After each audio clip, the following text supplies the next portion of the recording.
aqui no telão do SBT Comunidade, a reportagem do Matheus Mendes. Para você que está chegando agora, o Matheus, no sábado, ele conversou com vítimas do professor Felipe. O professor Felipe é aquele professor de uma escolinha de futebol que foi condenado a 46 anos de prisão. Entre os crimes, 3 estupros de vulneráveis. Uma das vítimas aceitou conversar com a equipe do SBT. Por isso que você está acompanhando aqui ao lado da nossa logomarca a palavra exclusivo. Trabalho de investigação, de dedicação, de sensibilidade para conversar com a vítima. E o relato é simplesmente assustador. Vem comigo para a câmera 3, porque juntos vamos acompanhar agora. Todo menino, quando criança, sonha um dia em se tornar jogador de futebol profissional. A oportunidade muitas vezes vem por meio dos campinhos amadores e das escolinhas de futebol. A história que nós vamos contar é de um desses sonhadores, mas o desfecho desse enredo não tem um final feliz. O menino das pernas inquietas é uma das vítimas do professor da escolinha de futebol, condenado por estuprar alunos. O sonho do garoto tinha um propósito. Eu entrei lá, eu tinha 12 anos, saí de lá com 15. Quais eram os seus objetivos lá na escolinha? Então, sempre foi ser jogador, né? Sempre tive esse sonho. Entrei lá em busca desse objetivo. E por que você sempre quis ser um jogador de futebol? Mais pra ajudar em casa, né? Financeiramente, ter mais estabilidade. No campinho de futebol, as promessas eram muitas. Prêmios, troféus, viagens para outras cidades e até mesmo para fora do estado. De acordo com as investigações, a relação do professor com pelo menos 3 dos alunos ia muito além do que a amizade e a prática esportiva. Um simples convite para jogar videogame era a oportunidade perfeita para o assédio contra as vítimas. Sempre chamava pra jogar videogame, chamava pra sair, pra cinema, pra shopping. No começo era assim. Aí depois começou também com promessas, né, de levar pra fora. Aí ele bancava as coisas lá, tudo. Sempre era essa promessa. E você lembra, assim, quando é que as coisas começaram a ficar diferentes, assim, as atitudes deles, no caso? Depois de alguns meses começou a ficar mais diferente. No começo era uma amizade.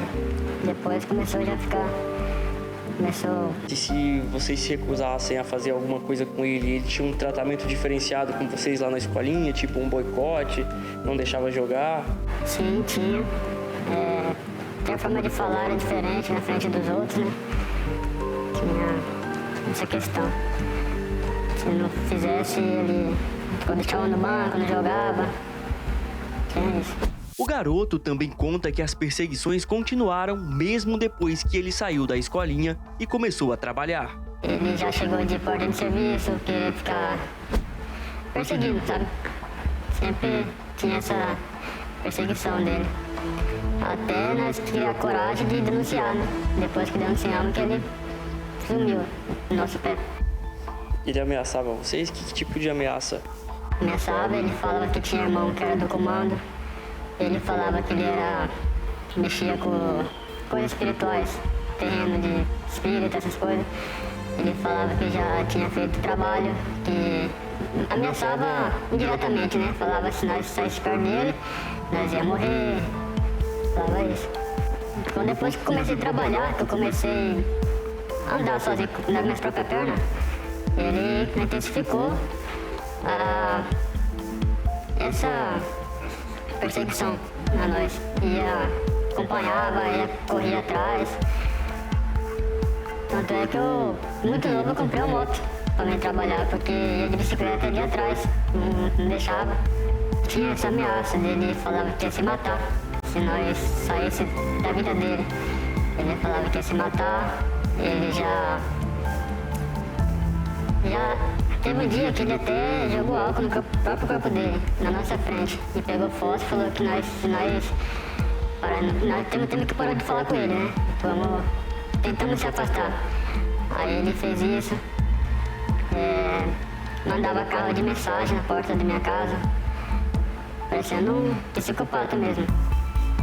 Aí nós ficava nisso, né? Com medo. Eu também tinha a questão da vergonha. Eu não queria que ninguém soubesse. Por isso que se eu falasse assim, ele ameaçava, né? Se nós saísse de perto dele, ele ia contar pra todo mundo o que ele fazia. Aí eu tinha essa vergonha, né? O garoto, que queria se tornar jogador profissional, precisou pendurar as chuteiras antes mesmo de começar a carreira. O sonho de você ser um jogador de futebol acabou. Sim, foi frustrado por conta dele, né? Se tivesse seguido outra escolinha, outra coisa, ele não ia ter me atrapalhado, né?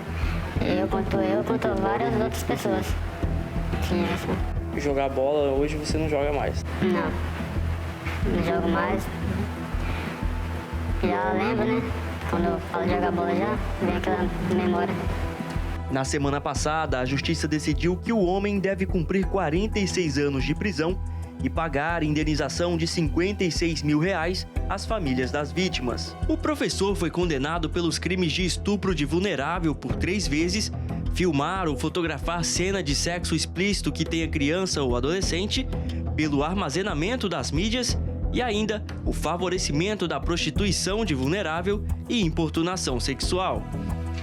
As oitivas do caso começaram a serem feitas ainda no ano passado, no Fórum de Cuiabá. Uma das mães dos garotos, que não quis gravar a entrevista, contou que o filho tinha tanto medo do professor que ele sequer conseguiu comparecer nas audiências. A notícia da prisão do homem que prometia tornar crianças e adolescentes astros do futebol trouxe para as vítimas um novo sentimento, diferente do medo e da raiva. Sentimento de alívio, né? Alívio, aquela angústia toda acabou e que não vai fazer mais com outras crianças, né? Esse é o meu sentimento.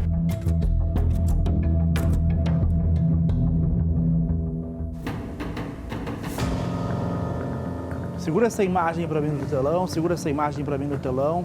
A reportagem é exclusiva, o depoimento é exclusivo e o trabalho tem a assinatura do repórter Matheus Mendes. Essa imagem aqui, nós também acompanhamos com exclusividade lá no aeroporto Marechal Rondon. A imagem que fechou a reportagem do Matheus Mendes foi feita quando o professor foi preso. Ele tinha acabado de desembarcar no aeroporto, estava participando de uma competição com crianças e adolescentes em Aracaju, lá no Nordeste brasileiro, Sergipe. Quando ele desembarcou, ele foi preso, conduzido à delegacia, prestou depoimento, foi encaminhado à cadeia e de lá não saiu mais. Semana passada foi condenado a 46 anos de prisão. 46 anos de prisão e tem mesmo é que apodrecer por lá.